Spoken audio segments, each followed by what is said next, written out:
जम्मू कश्मीर में जो सरकार बनेगी बिना भारतीय जनता पार्टी के नहीं बनेगी।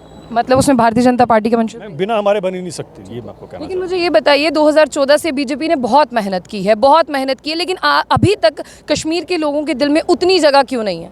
देखिए, कहीं ना कहीं क्योंकि कश्मीर के लोगों को तो आज पिछले 50, 60, 70 सालों से जो चीज़ें दिखाई गई हैं उनको बरगलाया गया है, उनको कहीं ना कहीं इन सब चीज़ों के साथ कनेक्ट नहीं किया गया। अब लोगों को समझ आ रही है, जिसका बाप जिसका बच्चा सुबह निकलेगा घर को वापस आएगा, नहीं तो 1.5 लाख से ज़्यादा लोग हैं जो कब्रों में दफन है और जो शमशानों में गए हैं। Courtesy these political parties, regional political parties including Congress also, इनकी वजह से हुआ ना। अब राहुल गांधी जी बोलते हैं मैं फिर से इनके ठप्पा लगाऊंगा नेशनल कॉन्फ्रेंस के मैनिफेस्टो के ऊपर, और जो 1.5 लाख लोग जो बेचारे अपने जिन्होंने प्राण गंवा दिए और ज़्यादा इसमें इजाफा करेंगे, तो राहुल गांधी जी को जवाब देना पड़ेगा पूरे हिंदुस्तान को। हमारे साथ बीजेपी से जो है जसरोटिया साहब हैं। जसरोटिया जी क्या कहना चाहेंगे? अभिजीत जसरोटिया जी क्या कहना चाहेंगे? जिस तरह से आपने देखा कि 10 साल लग गए लोगों को इकट्ठा करने में, लेकिन आज लोग उसी दरवाजे पर आ गए हैं और कह रहे हैं कि पार्टी किसी की सगी नहीं है। देखिए, ऐसा नहीं है। आप एक चीज़ को समझिए कि भारतीय जनता पार्टी केवल हिंदुस्तान की नहीं, विश्व की सबसे बड़ी पार्टी है। और उससे बड़ी बात है, बड़ा डिसिप्लिन से हमारा कैडर है। इसके अंदर ठीक है, जब कुछ चुनाव का इस टाइम आता तो किसी को टिकट मिलती है, किसी को नहीं मिलती है, तो आपस में मन मुटाव होता है। थोड़ी सी ध्वनि की आप देखें तो उसकी थोड़ी ऊंची हो जाती है, लेकिन इससे ज़्यादा कुछ नहीं। इसके बनस्बत अगर आप कांग्रेस में देखें तो मैंने खुद देखे, आपने कई इंसिडेंट्स देखे होंगे, कुर्सियाँ एक दूसरे पर चलती हैं और पता नहीं क्या क्या कुछ ये लोग करते हैं। लेकिन हमारा कैडर जो है, क्योंकि हमारा कैडर बड़ा कमिटेड कैडर है हमारे लिए, क्योंकि सर्वप्रथम अगर पार्टी का स्लोगन भी आप देखेंगे तो सर्वप्रथम देश है, उसके बाद पार्टी, और लास्ट में अपना आप। जब लास्ट में अपना आप आया तो फिर आपसी मतभेद की कोई बात ही नहीं होती। कुछ दिनों के लिए थ्रू रहता है, लेकिन आहिस्ता आहिस्ता आप देखें सब कुछ है। और चुनावी माहौल के अंदर हर एक इंसान देश की सेवा करने के लिए आगे निकल चुका हुआ है।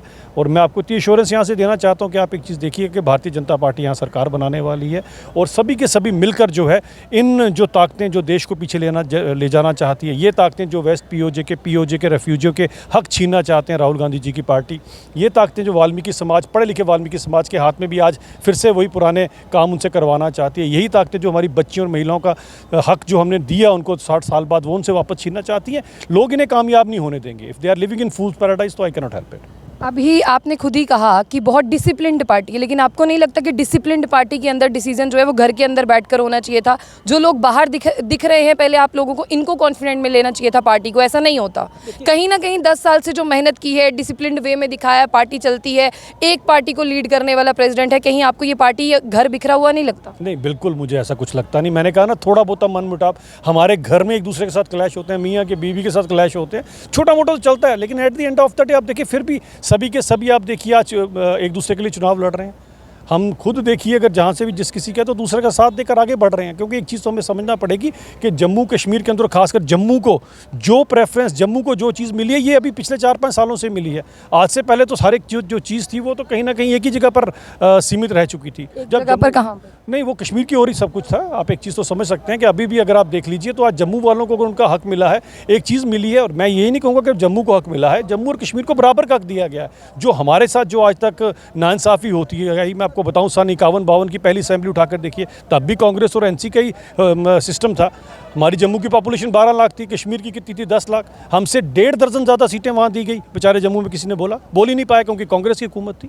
तो इस तरह की नाइंसाफ़ी हम लोगों के साथ हुई है। आज हर एक चीज़ बराबर की, और हम कम से कम एनसी, कांग्रेस या पीडीपी की तरह एक आंख से नहीं देखते हैं। अगर आईआईटी, आईएम वगैरह यहाँ पर जम्मू में है तो वहाँ पर भी हैं, यहाँ पर अगर कोई चीज़ होती है तो वहाँ पर भी होती है। तो मुझे लगता है हम बराबर का हिस्सा सबको दे रहे हैं। लेकिन हाँ, हम लोगों के साथ जो इन्होंने एक विश्वासघात इतने सालों से किया है, उसकी भरपाई पिछले नहीं 5-7 सालों से हुई है। लेकिन अगर अभी भी लोग अगर इनके बरगलाने में आ जाते हैं तो फिर स्थिति मुझे लगता है वैसी ही पहले जैसी हो जाएगी। बहुत बार कश्मीर गए होंगे, कश्मीर की डेवलपमेंट को देखकर आप उसे जम्मू की डेवलपमेंट से कंपेयर कर सकते हैं? बिल्कुल कंपैरिजन है। आप कैसे बताएं नहीं है? मुझे बताएं। आपका मैं सबसे बड़ी चीज़ आपको बताता हूँ, जम्मू एक अकेला प्रोविंस है पूरे हिंदुस्तान के अंदर, जिसके अंदर आईआईटी भी है, आईएम भी है और एम्स भी है। ये जम्मू अकेला प्रोविंस है। उसके अलावा आप जहाँ पर फ्लाईओवर्स देख लीजिए, कनेक्टिविटी देख लीजिए आप अपनी। यही जम्मू से अगर आपको अखनूर पहुँचना होता था तो कितना टाइम लगा करता था, और इस अखनूर की सड़क को तो खूनी सड़क कहते थे। आज आप 10 मिनट में वहाँ पहुँच जाते हो। तो ये सब चीज़ें हैं। सर्कुलर रोड बनी है, आप उसके अंदर आप देखिए 14-15 मिनट में किसी से भी गाँव का कोई भी व्यक्ति कहीं से भी आके सिटी में आ सकता है, वापस जा सकता है। ये तरक्की तो हम कभी सोच भी नहीं सकते थे।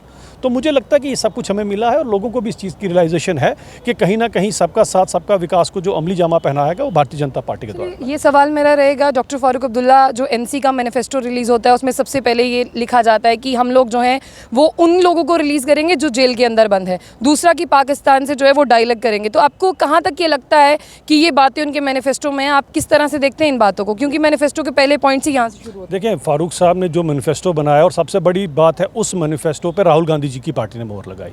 फारूक साहब कहते हैं कि जो भी पिछले 5-10 सालों से वो सबको वापस कर देंगे, यानी कि वही पाक रेफ्यूजीज़, वेस्ट पाक रेफ्यूजीज़ के हक छीनेंगे, वही बच्चियों के, महिलाओं के हक छीने जाएंगे, वही हमारे पहाड़ी समाज, गुज्जर समाज जो है, बकरवाल समाज जो है, जिनको आज तक इन्होंने कुछ नहीं दिया, जबकि उनका वोट बैंक इन्हीं के पास रहा।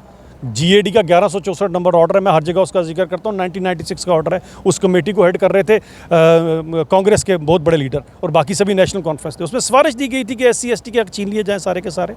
तो मुझे लगता है अगर फारूक साहब इस तरह की बातें करते हैं तो जग जाहिर है कि उनको भी पता चल चुका है कि आने वाले समय में नतीजे क्या होने वाले हैं। अभिजीत जी, देखिए, कश्मीर की अगर हम बात करें तो कश्मीर के बारे में मैं आपसे पर्टिकुलरली एक सवाल पूछूंगी। आपको लगता है, चलिए जो लोकसभा चुनाव हुए उन्हें भूल जाते हैं, असेंबली के चुनावों पर बात करते हैं, आपको लगता है कि कश्मीर में इस बार जो है भारतीय जनता पार्टी कितनी सीटें लेगी?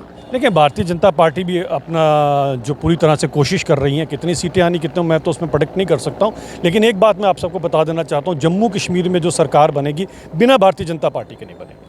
मतलब उसमें भारतीय जनता पार्टी का मंशूर नहीं? बिना हमारे बन ही नहीं सकती, ये मैं आपको कहना। लेकिन मुझे ये बताइए, 2014 से बीजेपी ने बहुत मेहनत की है, बहुत मेहनत की है, लेकिन अभी तक कश्मीर के लोगों के दिल में उतनी जगह क्यों नहीं है? देखिए, कहीं ना कहीं क्योंकि कश्मीर के लोगों को तो आज पिछले 50, 60, 70 सालों से जो चीज़ें दिखाई गई हैं उनको बरगलाया गया है, उनको कहीं ना कहीं इन सब चीज़ों के साथ कनेक्ट नहीं किया गया। अब लोगों को समझ आ रही है। आप ये चीज़ को समझिए, मेरा तो ज़्यादातर आपको पता है प्रवास कश्मीर में रहा। इस चीज़ को आप समझिए कि लोग अब समझना शुरू हो गए हैं। लोग देख रहे हैं कि 2.5 करोड़ सैलानी यहाँ पर आ रहे हैं, लोग देख रहे हैं G20 हो रही है। मैं आपको एक बड़ी लाइव एग्जाम्पल्स है, कई ऐसे होटलियर्स हैं जिन्होंने पिछले 10-20 सालों से बेचारों के होटल बिल्कुल NPA हो गए, उनके ऊपर ये हालत आ गई कि उनके होटल बिकने वाले थे, आज वो होटल उनके बिल्कुल फ्री हो गए, नए होटल उन्होंने खड़े करना शुरू कर दिए। आम इंसान कश्मीर में क्या चाहता है? तरक्की चाहता है। सबसे बड़ी बात है, मैं जब कहता हूँ सबका साथ सबका विकास, उसमें सबको सिक्योरिटी का भी एक विश्वास हमने दिलवाया है। जिसका बाप, जिसका बच्चा सुबह निकलेगा घर को वापस आएगा, नहीं तो 1.5 लाख से ज़्यादा लोग हैं जो कब्रों में दफन है और जो शमशानों में गए हैं। Courtesy these political parties, regional political parties including Congress also, इनकी वजह से हुआ ना। अब राहुल गांधी जी बोलते हैं मैं फिर से इनके ठप्पा लगाऊंगा नेशनल कॉन्फ्रेंस के मैनिफेस्टो के ऊपर, और जो 1.5 लाख लोग जो बेचारे अपने जिन्होंने प्राण गंवा दिए और ज़्यादा इसमें इजाफा करेंगे। तो राहुल गांधी जी को जवाब देना पड़ेगा पूरे हिंदुस्तान को। राहुल गांधी जी को वाल्मीकि समाज को भी जवाब देना पड़ेगा, क्योंकि 30-35 साल अगर आपको याद होगा पहले इन्होंने तो बरगला कर लाया था उन बेचारों को बेवकूफ़ बना के पंजाब से यहाँ पर अपनी गंदगी साफ़ करने के लिए। उनकी बच्ची ही है, कई बच्चियाँ PhD कर गई, यहाँ नौकरी क्या कर सकती थी? सफाई कर्मचारी की। और राहुल गांधी जी पूरे वाल्मीकि समाज के हिंदुस्तान को जवाब देना पड़ेगा कि इन पढ़े लिखे बच्चों को फिर से आप यही काम करवाना चाहते हैं। तो ये कम से कम जब नेशनल कॉन्फ्रेंस के साथ आपने जो गठबंधन बनाया हुआ है, केवल और केवल एक मंसूबा कि किसी तरह से भारतीय जनता पार्टी को रोका जाए, तरक्की को रोका जाए, फिर से वही खानदानी राज लाया जाए। लेकिन लोग बड़े समझदार हैं। वो अब्राहम लिंकन ने इन्हीं जैसे लोगों के लिए कहा है कि कुछ लोगों को कुछ देर तक, बहुत सारे लोगों को बहुत देर तक, लेकिन हमेशा के लिए आप सबको बेवकूफ़ नहीं बना सकते हैं। आज आंखें खुल चुकी हैं सभी लोगों की। कश्मीर के लोग भी अच्छा खासा जवाब देंगे, तभी तो 2-2 जो एक्स चीफ मिनिस्टर हैं वो हार गए, क्योंकि वो टाइम चला गया जब फारूक साहब की पार्टी या महबूबा मुफ्ती साहिबा की पार्टी या कांग्रेस वाले 5,000 से मंत्री बनाते थे, 10,000 वोटों से ये मुख्यमंत्री बना लिया करते थे। अब तो लाखों वोट लेना पड़े। जब लाखों वोट लेने की बारी आई तो उमर साहब भी हार गए, महबूबा मुफ्ती साहिबा भी हार गई। लेकिन डॉक्टर फारूक अब्दुल्ला कहते हैं लाल चौक बनाकर वोट नहीं बटोरे जाते। देखिए, कुछ तो आप भी बना लेते हैं। आपके तो 4 चिनार जिसे अजमत माना जाता है कश्मीर की, 4 में से 3 सड़ गल गए। वो हमारे बेचारे चुग साहब एक हुआ करते थे पुराने, यहाँ पर फॉरेस्ट के ऑफिसर थे बहुत बड़े, उन्होंने वो अजमत वापस लौटाई। वो 3 चिनार अब फिर से फलने शुरू हो गए, जिस तरह से कश्मीर के लोग फलना फूलना शुरू हो गए। मैं तो पूरे कश्मीर का कोरिलेशन उस 4 चिनार से लगाता हूँ कि आपने 10-20 सालों में वो 4 चिनारों में से 3 इन्होंने खपा दिए, जबकि करोड़ों रुपया डल के लिए और बाकी चीज़ों के उनके पास आया। जिस तरह से वो कश्मीर में वो जो नए 4 चिनार को वापस उनकी खोई हुई गरिमा मिल रही है, इसी तरह से कश्मीर के लोग भी जो है अब हर चीज़ से निकल कर बाहर आ रहे हैं। बहुत बहुत शुक्रिया सर आपका वक्त देने के लिए। ये थे हमारे साथ अभिजीत जसरोटिया जी, जिन्होंने खास तौर पर बात की। और जिस तरह से अगर आप लोग कहते हैं मैनिफेस्टो जो हैं आप लोग पार्टी के पढ़ना चाहते हैं, अभी आपको बीजेपी की पार्टी जो है इंतजार करना होगा। फिलहाल के लिए आप देखिए कि एनसी कांग्रेस बीजेपी के लिए क्या साफ तौर पर कहना था बीजेपी के अभिजीत जसरोटिया जी का, तो आप अपनी राय जो है कमेंट बॉक्स में दे सकते हैं।